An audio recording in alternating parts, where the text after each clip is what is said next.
Kalian pernah dengar pantangan ini nggak? Jangan pernah tidur di ruangan yang sudah lama dibiarkan kosong. Apalagi kalau ruangan itu adalah bekas kelas tua di sebuah gedung peninggalan Belanda. Karena kadang yang ikut bangun bareng kalian di pagi hari bukan manusia. Coba bayangin, malam itu, udara Bandung lagi dingin-dinginnya. Angin gunung terasa menusuk sampai ke tulang. Apalagi buat anak-anak SMA yang terpaksa lembur di sekolah demi tugas akhir festival.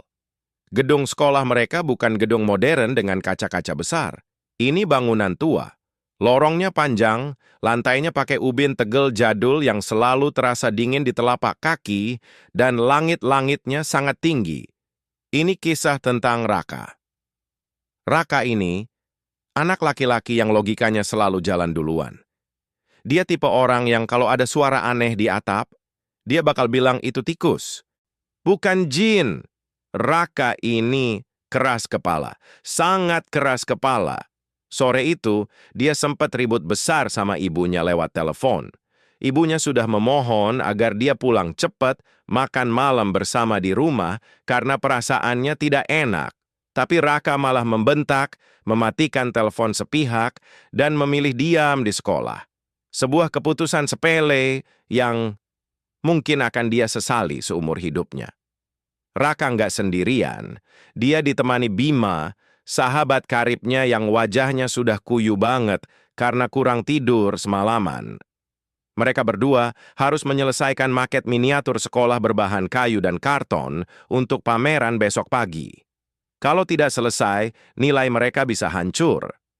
Masalahnya, jam segini, semua ruang kelas yang terang dan nyaman sudah digembok sama Pak Udin, penjaga sekolah. Dan satu-satunya ruangan yang terbuka, atau lebih tepatnya sengaja dibiarkan tidak pernah dikunci karena gemboknya selalu rusak sendiri tiap dipasang, adalah kelas kosong di ujung lorong lantai 3. Anak-anak sekolah menyebutnya Ruang 3Z. Ruangan itu luas dan pengap. Cat putih di dindingnya sudah mengelupas parah, warnanya berubah jadi kuning kecoklatan yang menjijikkan. Tidak ada meja atau kursi siswa yang berjajar rapi di sana. Kosong, melompong. Hanya ada tumpukan bangku rusak yang menggunung di satu sudut, dan di sudut yang lain ada sebuah benda. Benda itu bentuknya tinggi menjulang, ditutupi kain terpal kanvas tebal yang sudah lusuh, berdebu, dan bernoda kecoklatan di bagian bawahnya. Menurut desas-desus angkatan lama, ruangan itu dulunya adalah ruang kesenian teater yang ditutup permanen sejak tahun 90-an. Katanya, pernah ada kejadian kesurupan massal saat latihan drama yang berujung pada sesuatu yang sangat fatal. Tapi ya, namanya juga Raka. Buat dia cerita kayak gitu cuma bumbu mitos murahan buat menakut-nakuti murid baru kelas 10. Rak, lu yakin kita ngerjain di sini? Suara Bima terdengar serak memecah kesunyian. Matanya terus melirik curiga ke arah benda bertutup terpal di pojok sana. Gua dengar dari Kating, benda di pojokan itu, cermin rias bekas teater sekolah yang dulu dipakai sama anak yang meninggal, gantung diri. Bim, udahlah, potong Raka cepat. Nada suaranya ketus, masih terbawa emosi sisa perdebatan dengan ibunya tadi sore. Lu mau nilai kesenian kita jeblok dan kita nggak lulus? Lagian ini cuma cermin tua biasa. Jangan norak deh percaya sama setan-setanan. Mana ada hantu nungguin cermin rusak. Bima cuma bisa mendesah pasrah. Dia meletakkan tas ranselnya di lantai, sementara jaket tebalnya dia lepas dan digantungkan di gagang pintu bagian luar. Di dalam kelas udaranya pengap dan berdebu, jadi Bima ingin merasa sedikit lebih lega. Mereka pun mulai duduk lesehan, menggunting karton, merekatkan kayu, dan sibuk sendiri. 1 jam berlalu. Jam dinding di atas papan tulis, yang entah kenapa jarum detiknya selalu berhenti di angka 4, menunjukkan pukul 11 lebih 15 menit malam. Penerangan di ruang 3Z itu payah banget. Cuma mengandalkan satu lampu neon panjang yang nyalanya kuning redup dan sesekali berkedip. Raka mulai memicingkan mata, kesulitan melihat garis potongan maketnya dengan jelas. Matanya lalu menyapu ke sekeliling ruangan, mencari cara agar cahaya dari luar bisa masuk. Pandangannya berhenti pada benda tinggi di sudut ruangan. Benda bertutup terpal itu. Pasti di baliknya ada cermin lumayan gede, batin Raka. Kalau terpalnya dibuka, lumayan pantulan cahaya lampu jalan dari luar jendela bisa mantul ke cermin, bikin ruangan ini sedikit lebih terang. Tanpa banyak pikir panjang, Raka berdiri. Bima yang sedang asik mengelem kayu tidak terlalu memperhatikan temannya itu. Langkah sepatu Raka menggema pelan. Tap, tap, tap. Bunyinya seolah ditelan oleh keheningan malam Bandung yang pekat. Semakin dekat dengan sudut ruangan, Raka menyadari sesuatu. Udaranya di titik ini terasa jauh lebih dingin. Dingin yang tidak wajar. Dan ada bau aneh. Bukan sekadar bau debu atau kayu lapuk. Tapi bau apak, seperti tanah kuburan, basah yang dicampur dengan wangi bunga melati yang sudah layu dan membusuk. Raka mengernyitkan dahi. Logikanya berusaha mencari pembenaran. Paling bau bangkai tikus di balik lemari, pikirnya. Raka mengulurkan tangannya. Jari-jarinya menggenggam ujung kain terpal kanvas yang kasar dan berdebu tebal itu. Dia menariknya dengan sekali sentakan kasar. Sa-ka-ka-ka.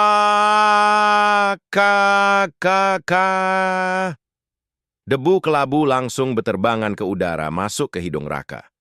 Di balik terpal itu benar saja berdiri sebuah cermin antik bergaya Eropa. Bingkainya terbuat dari kayu jati berukir motif bunga yang meliuk-liuk.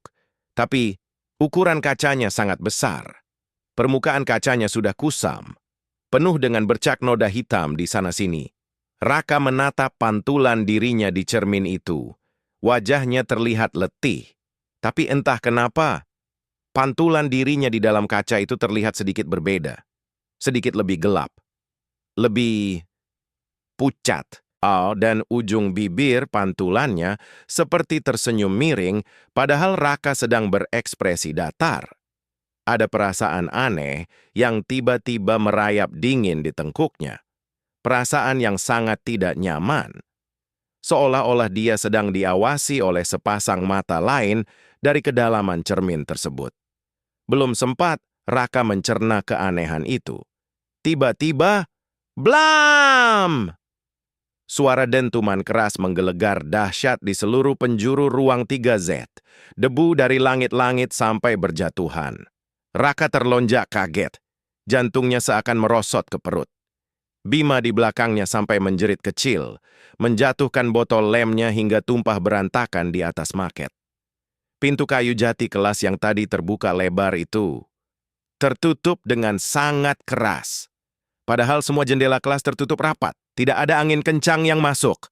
Sama sekali tidak ada alasan logis pintu seberat itu bisa membanting menutup sendiri. Raka buru-buru berlari menjauh dari cermin, menghampiri pintu. Tangannya mencengkeram ke knob pintu berbahan kuningan itu dan memutarnya. Keras, terkunci dari luar.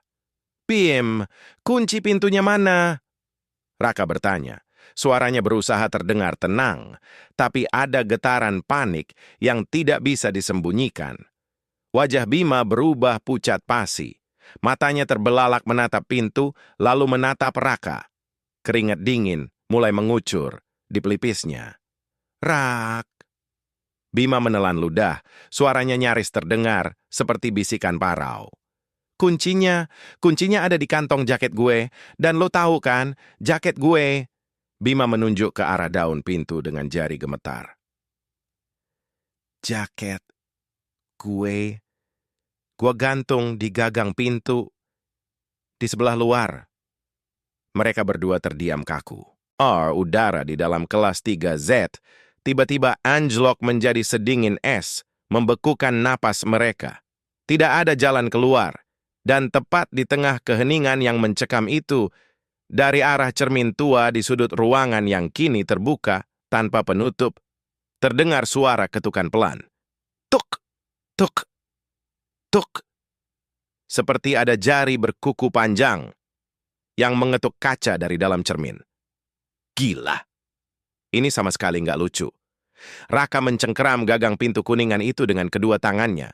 Dia menarik, mendorong, mengguncangnya sekuat tenaga sampai urat-urat di lengannya menonjol. Klotak! Klotak! Klotak! Bunyi logam beradu keras memecah kesunyian, tapi pintu kayu jati tebal peninggalan zaman Belanda itu bergeming.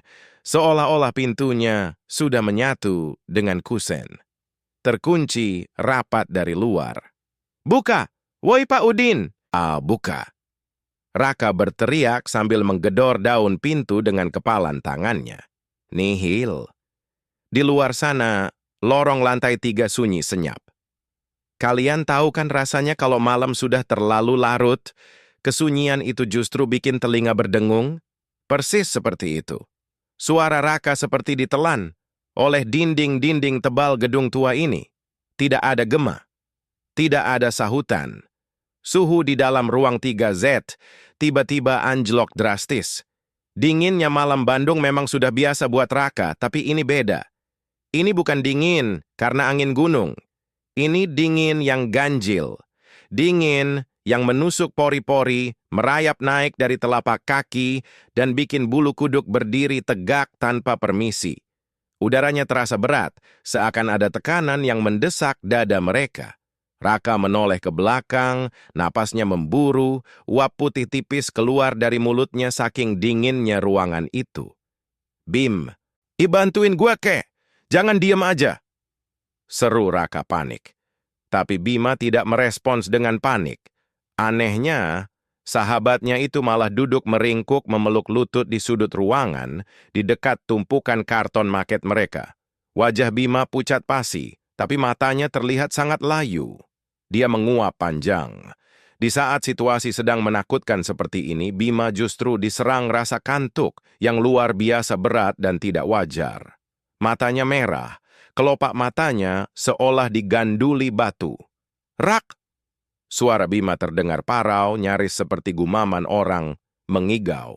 Udah, Rak. Besok pagi juga Pak Udin buka. Gue capek banget, Rak.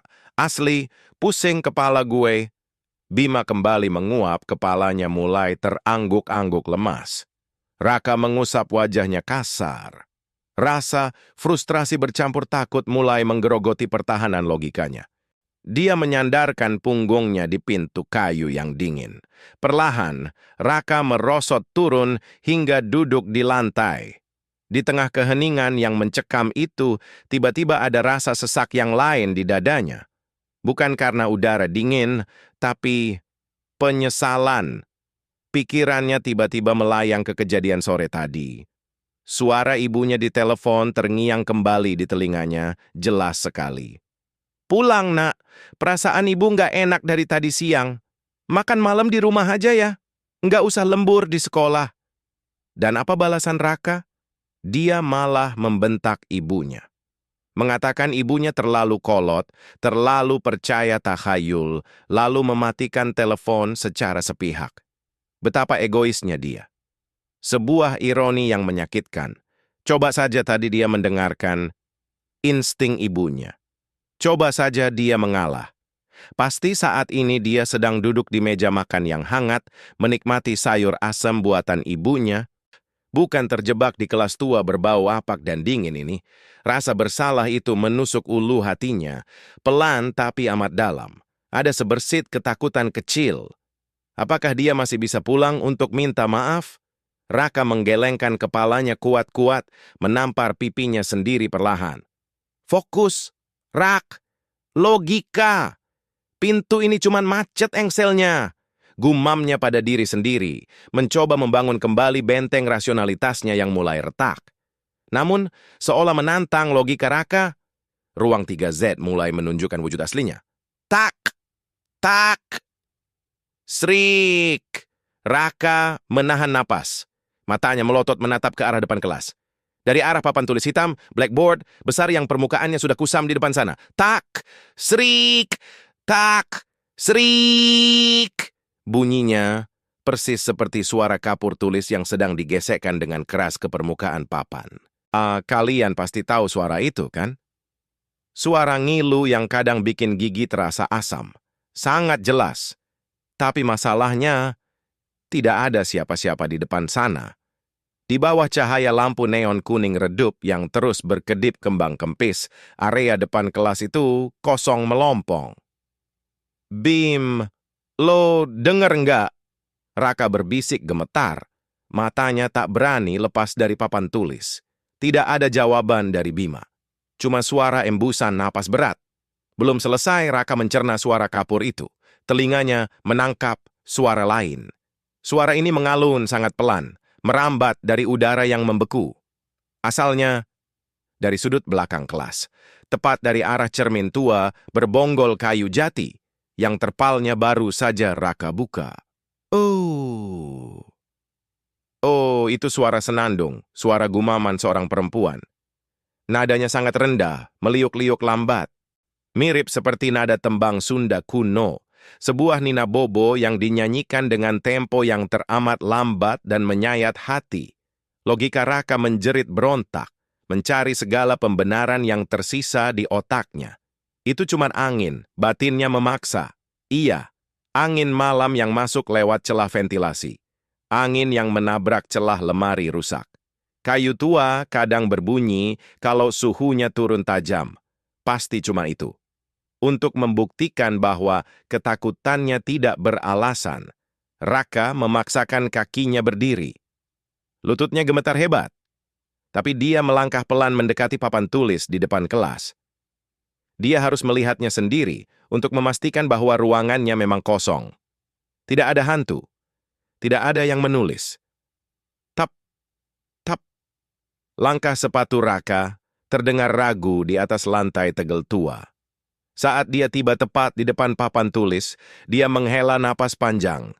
Papan tulis itu bersih. Kosong. Permukaan hitam kusamnya tidak memiliki satu coretan kapur pun. Tuh kan, batin Raka lega. Cuman halusinasi gara-gara panik. Dia memejamkan mata sejenak, mengusap dadanya. Namun, saat Raka membuka mata dan tanpa sengaja menundukkan pandangannya ke bawah, ke arah nampan kayu tempat menaruh penghapus dan kapur di bawah papan tulis, darahnya serasa berhenti mengalir. Dari nampan kayu itu, debu kapur putih sisa-sisa masa lalu perlahan berjatuhan ke lantai. Srak, srak, turun, seperti salju tipis. Raka menatap lantai, tegel di bawah papan tulis dengan mata nanar. Debu-debu putih yang baru saja jatuh itu tidak berserakan begitu saja ditiup angin. Debu itu berkumpul, perlahan membentuk sebuah cetakan yang sangat jelas di atas lantai yang gelap. Cetakan sebuah telapak tangan. Tapi ukurannya luar biasa besar. Terlalu besar untuk ukuran manusia normal. Dan jari-jarinya panjang-panjang, meruncing tajam di bagian ujungnya, mencengkeram lantai. Napas Raka tercekat di tenggorokan, kakinya kaku tak bisa digerakkan. Dan tepat pada detik itu juga, dari belakang punggungnya, terdengar suara dengkuran panjang Bima. Bima telah tertidur pulas, nyenyak sekali, seolah-olah dia memang sengaja ditidurkan. Bersamaan dengan tarikan napas Bima yang tertidur lelap, suara senandung nina bobo dari arah cermin tua itu tiba-tiba berhenti, digantikan oleh suara gesekan pelan di lantai. Sesuatu atau seseorang baru saja beranjak dari dalam cermin. Kalian pernah dengar istilah pamali? Di setiap tempat tua, apalagi gedung peninggalan zaman kolonial, selalu ada aturan tak tertulis. Aturan ganjil yang kalau dilanggar, bayarannya bukan uang denda, tapi nyawa. Atau minimal kewarasan kalian yang akan direnggut. Di sekolah itu, khususnya untuk ruang 3Z, desas-desusnya punya dua pantangan keras. Pertama, jangan pernah menatap cermin rias tua di pojokan itu setelah lewat tengah malam. Apalagi dalam kondisi ruangan sepi. Kedua, jangan pernah tidur lesehan di lantai. Apalagi dengan posisi tubuh menghadap lurus ke arah pintu keluar. Kalian tahu kenapa orang tua zaman dulu melarang keras posisi tidur seperti itu? Karena itu adalah posisi keranda mayat saat hendak disalatkan. Posisi orang mati yang menunggu untuk dikeluarkan dari ruangan.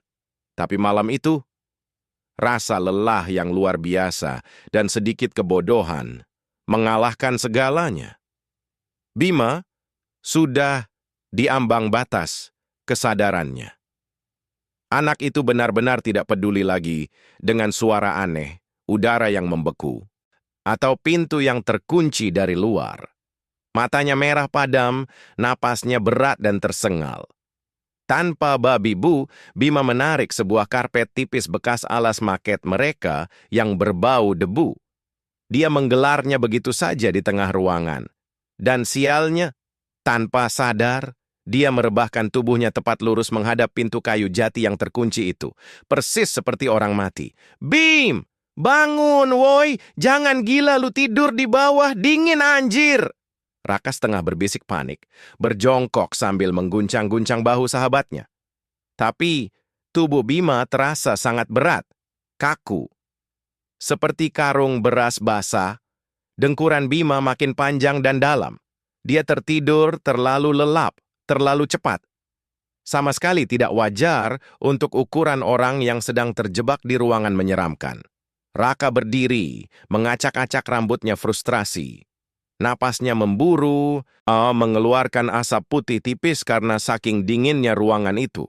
Dia terjebak. Udaranya makin membeku, temannya tertidur seperti mayat dan ada jejak tangan raksasa dari debu kapur di depan kelas.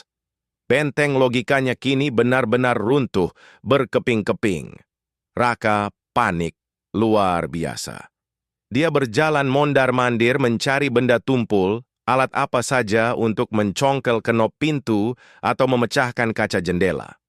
Matanya tertuju pada kotak perkakas besi milik Bima yang tergeletak di dekat cermin tua itu. Dengan langkah tergesa, Raka menghampiri kotak tersebut. Tangannya gemetar hebat.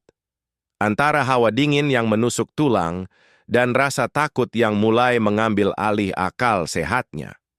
Saat dia membungkuk dan mengangkat kotak besi itu, tangannya licin oleh keringat dingin. Brak! Kotak perkakas itu tergelincir dari genggamannya. Jatuh menghantam ubin dengan sangat keras, isinya berhamburan. Dan salah satu ujung palu besi memantul dengan keras, menghantam telak sudut bawah cermin tua peninggalan Belanda yang terpalnya sudah terbuka tadi. Prang! Kaca di sudut kanan bawah cermin itu retak. Suara retakannya nyaring sekali. Garis-garis retaknya menjalar panjang seperti jaring laba-laba ke bagian tengah cermin. Membelah pantulan Raka yang terlihat pucat pasi di dalamnya. Hening. Seketika, ruang 3Z menjadi sangat sunyi. Dengkuran Bima yang sedari tadi terdengar berisik, tiba-tiba berhenti total. Angin malam yang tadi menyelinap masuk dari celah ventilasi atap, seolah tertahan di luar. Waktu terasa berhenti berdetak. 2 pantangan telah dilanggar di waktu yang bersamaan. Raka menelan ludah. Keringat sebesar biji jagung mulai menetes dari pelipisnya, air mengalir melewati rahangnya. Dia melangkah mundur perlahan menjauhi cermin retak itu. Tangannya bergetar hebat. Lalu, kengerian yang sesungguhnya dimulai. Dimulai dari perubahan udaranya. Bau debu tua yang sedari tadi menguasai ruangan tiba-tiba lenyap. Ditelan habis oleh semerbak wangi bunga melati.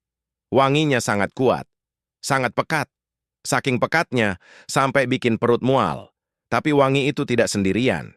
Beberapa detik kemudian, wangi melati itu bercampur dengan bau anyir. Bau karat besi dari darah segar dicampur dengan aroma daging busuk yang menyengat. Perpaduan bau yang membuat siapapun akan kehilangan isi perutnya.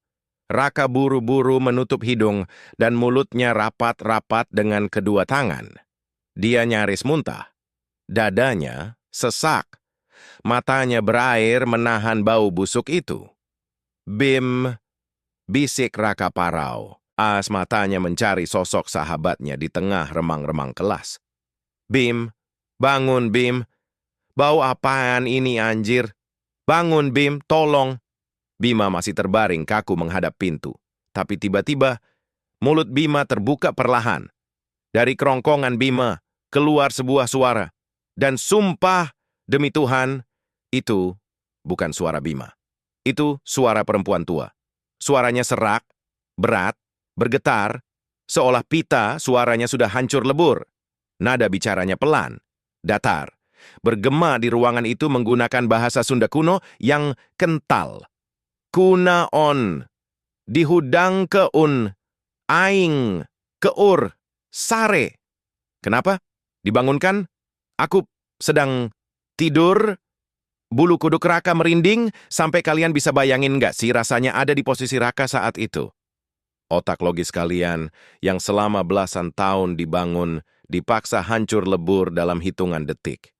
Belum sempat Raka mencerna suara nenek-nenek berbahasa Sunda kuno yang keluar dari mulut sahabatnya sendiri.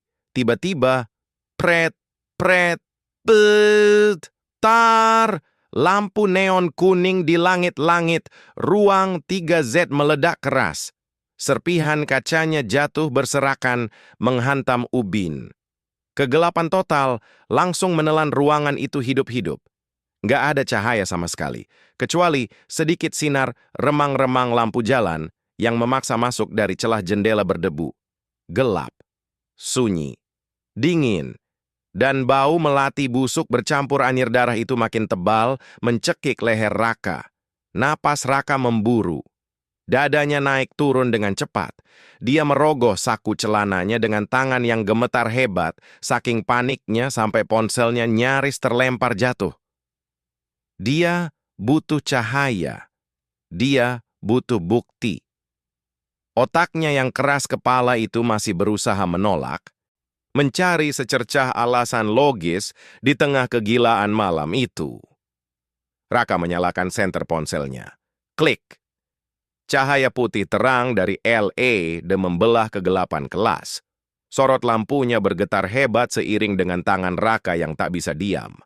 Dengan sisa keberaniannya, Raka mengarahkan cahaya itu perlahan ke lantai, ke arah karpet tempat Bima tertidur.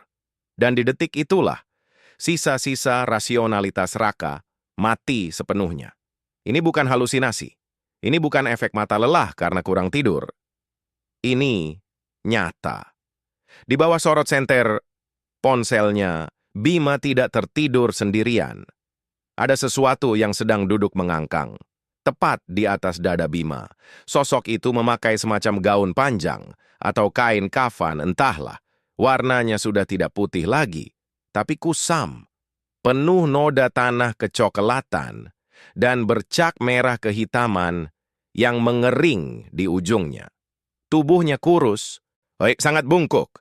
Rambutnya hitam legam, luar biasa panjang, lurus, dan kusut masai hingga menjuntai menyapu lantai tegel. Raka tidak bisa melihat wajahnya karena tertutup tirai rambut tebal itu. Tapi, dia bisa melihat tangannya. Tangan sosok itu pucat pasi, nyaris transparan, sampai urat-urat birunya terlihat menonjol kehitaman. Jari-jarinya luar biasa panjang, dengan kuku-kuku hitam yang melengkung tajam. Dan kuku-kuku itu sedang membelai dahi Bima dengan gerakan yang sangat lambat, sangat lembut, namun penuh kengerian. Srek, srek. Terdengar suara kuku panjang itu bergesekan pelan dengan kulit dahi Bima. Bersamaan dengan belayan itu, suara senandung Nina Bobo yang tadi sempat berhenti, kini terdengar lagi. Kali ini, suaranya tidak bergema dari arah cermin, melainkan keluar langsung dari sosok yang menduduki dada Bima. Ayu, sare, kasep, sare. Sementara itu, Bima yang berada di bawah himpitannya sudah tidak terlihat seperti orang tidur.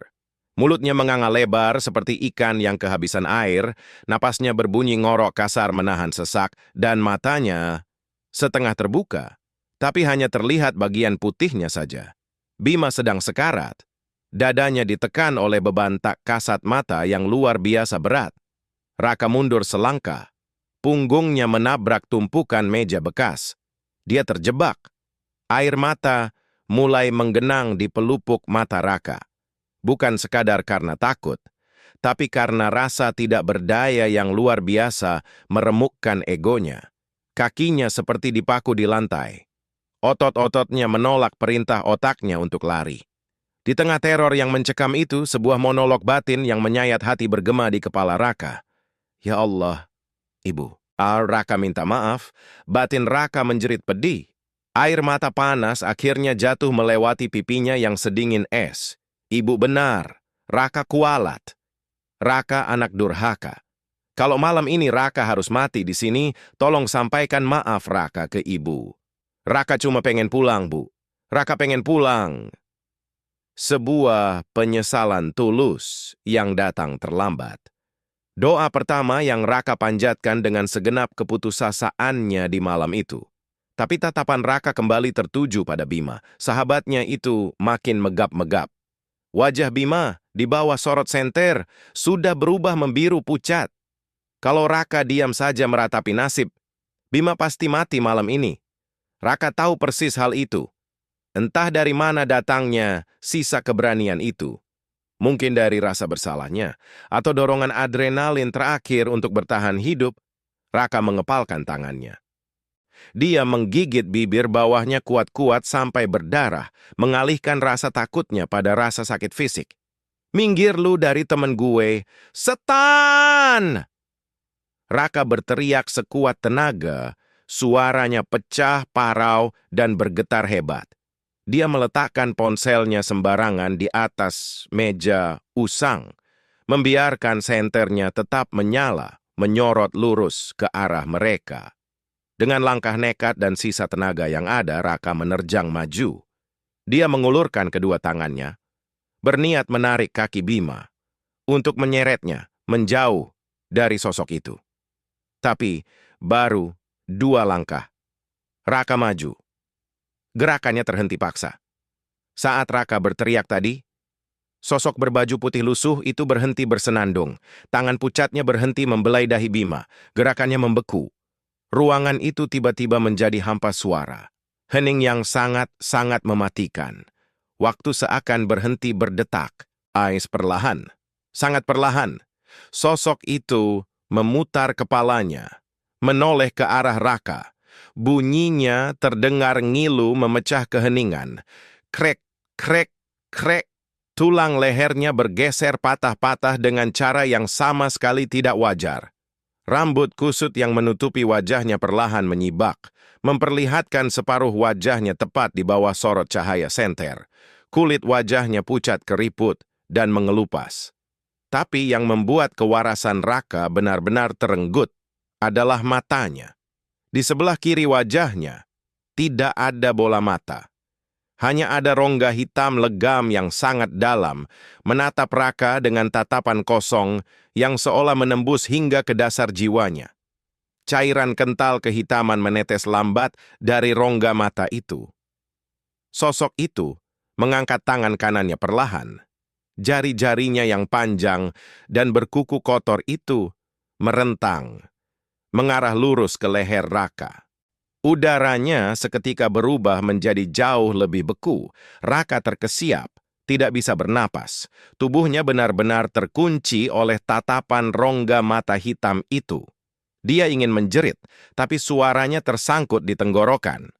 Tangan pucat itu semakin dekat. Semakin dekat. Bau busuk, melati, dan darah busuk menyerbu hidung Raka dengan sangat agresif. Ujung kuku hitam yang dingin baes itu seolah sudah menyentuh jaket Raka. 1 detik lagi. 1 detik lagi, nyawa Raka mungkin akan terlepas dari raganya, menyusul korban-korban masa lalu di ruangan itu. Namun, tepat di saat kuku tajam itu bersiap mencengkeram leher Raka, klak, krek, klak. Suara logam beradu dengan sangat keras memecah ketegangan. Bunyi itu berasal dari pintu kayu jati di belakang Raka. Ada seseorang yang sedang memasukkan anak kunci ke dalam lubang kuncinya dari arah luar lorong dan memutarnya dengan tergesa-gesa. Krik! Pintu kayu tua yang sedari tadi terkunci rapat itu tiba-tiba didorong terbuka dari luar. Krik! Brak! Pintu kayu jati tebal itu terdorong terbuka dengan kasar. Bersamaan dengan itu, seberkas cahaya putih yang luar biasa terang menyorot tajam, membelah kegelapan ruang 3Z. Astaghfirullahaladzim, Allahu Akbar. Suara bariton yang berat dan lantang menggema di ruangan itu. Itu Pak Udin, penjaga sekolah. Beliau berdiri di ambang pintu, napasnya ngos-ngosan, tangan kanannya memegang senter patroli berukuran besar, sementara mulutnya tak henti-henti merapalkan ayat kursi dengan suara keras. Kalian tahu apa yang terjadi saat cahaya senter itu menyorot langsung ke arah sosok yang menduduki dada Bima. Sosok itu tidak menjerit, tidak juga menyerang. Tubuhnya yang bungkuk dan berbau busuk itu hanya membeku sesaat. Rongga mata hitamnya yang kosong menatap Pak Udin, lalu beralih menatap Raka dengan tatapan yang seolah menjanjikan bahwa urusan mereka belum selesai. Lalu, wuss! Sebuah hembusan angin yang luar biasa dingin menabrak wajah Raka, membawa pergi bau anyir darah dan melati busuk itu. Angin itu berhembus keluar melewati pintu, menerpa wajah Pak Udin sampai peci hitamnya nyaris terbang. Dalam sekejap kedipan mata, sosok itu lenyap, hilang tanpa sisa, seolah ditarik kembali ke dalam bayang-bayang kegelapan. Udara di ruang 3Z perlahan kembali normal, meski masih terasa sisa-sisa hawa dingin yang menusuk.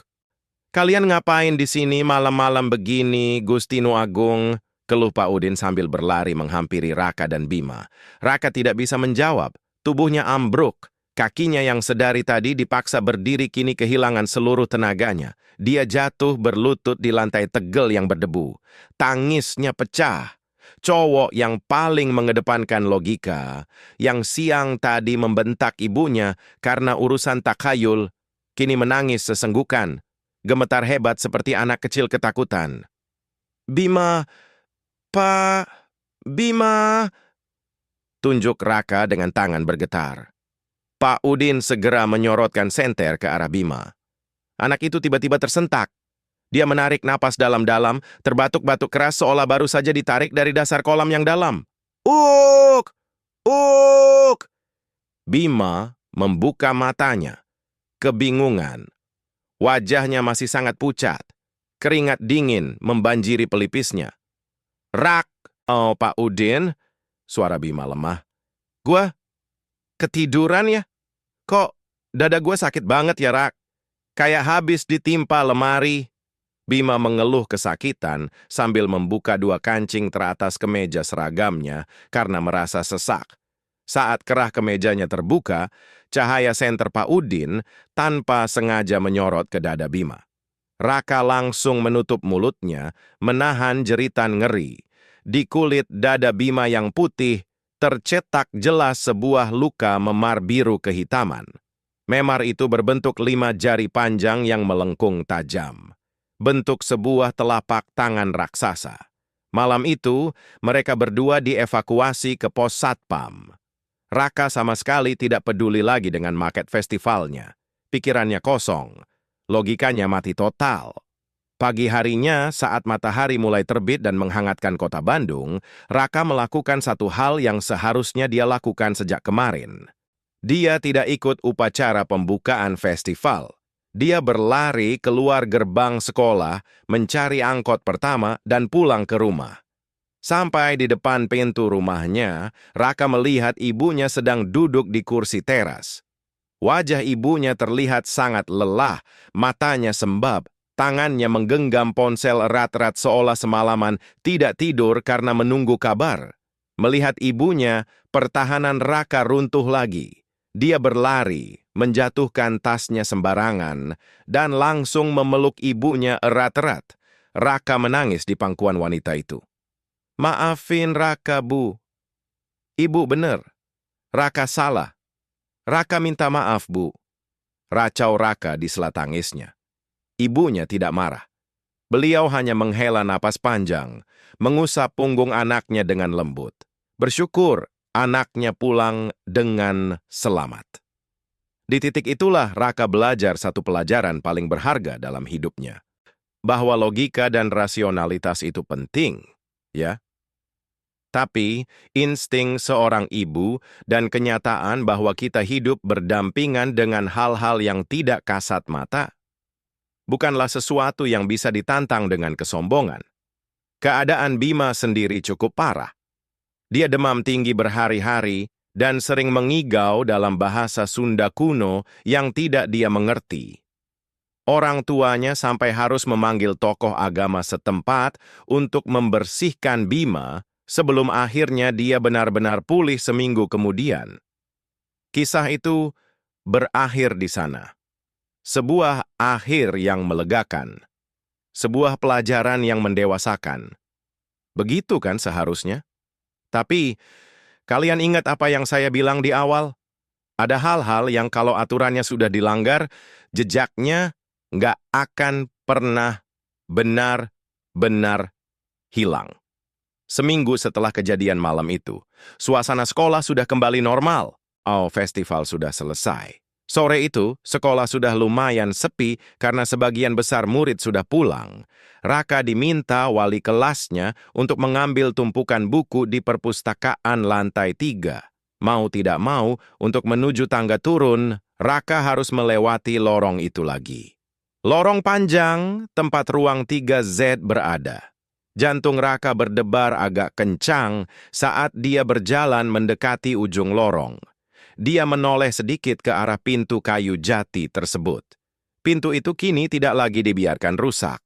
Pihak sekolah, entah atas alasan apa, telah melilitkan rantai besi tebal di gagangnya. Dikunci rapat dengan 3 buah gembok besar. Raka tersenyum kecut. Sudah aman batinnya menenangkan diri. Dia mempercepat langkahnya. Namun, saat dia melintas tepat di depan pintu, sudut matanya menangkap sesuatu dari balik celah kaca jendela pintu yang kusam berdebu. Ya hanya dorongan refleks, Raka berhenti sejenak. Dia mengintip ke dalam. Di dalam, kelas itu kosong melompong.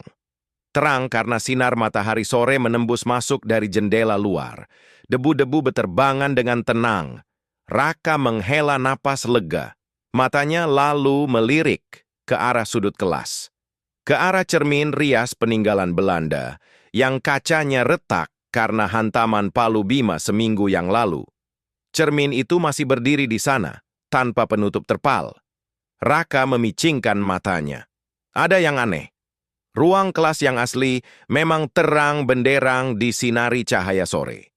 Tapi, pantulan bayangan kelas di dalam cermin retak itu gelap gulita. Napas Raka tertahan. Darahnya berdesir hebat saat matanya fokus melihat apa yang ada di dalam pantulan cermin itu. Di dalam cermin yang retak itu, Raka melihat Bima. Pantulan Bima masih terbaring kaku di lantai, menghadap lurus ke pintu. Dan di atas dada Bima, sosok pucat dengan kuku-kuku hitam panjang itu masih duduk di sana. Tangannya yang dingin masih bergerak lambat, mengelus dahi pantulan Bima berulang-ulang. Tiba-tiba, sosok di dalam cermin itu menghentikan belayannya. Sangat pelan, kepalanya yang tertutup rambut panjang memutar ke arah luar. Dari balik retakan kaca, satu-satunya rongga mata hitam legam milik sosok itu menatap lurus. Menembus kaca, menatap tepat ke arah kedua bola mata Raka yang sedang mengintip dari balik jendela pintu. Bibir sosok pucat di dalam cermin itu perlahan melengkung. Ia menyeringai lebar, sangat lebar, hingga merobek sudut mulutnya sendiri. Raka terhuyung mundur. Buku-buku di tangannya jatuh berserakan. Dia berlari sekencang-kencangnya, meninggalkan lorong itu, tanpa pernah menoleh lagi ke belakang. Anah! Buat kalian yang lagi dengerin cerita ini sendirian di kamar malam-malam, coba deh sesekali lirik cermin yang ada di sudut kamar kalian. Terutama cermin yang udah lama nggak dipindah posisinya. Pastikan aja pantulan kalian di sana melakukan gerakan yang sama dengan kalian. Karena siapa tahu, saat kalian sedang diam mendengarkan cerita ini, pantulan di cermin kalian justru sedang tersenyum ke arah kalian.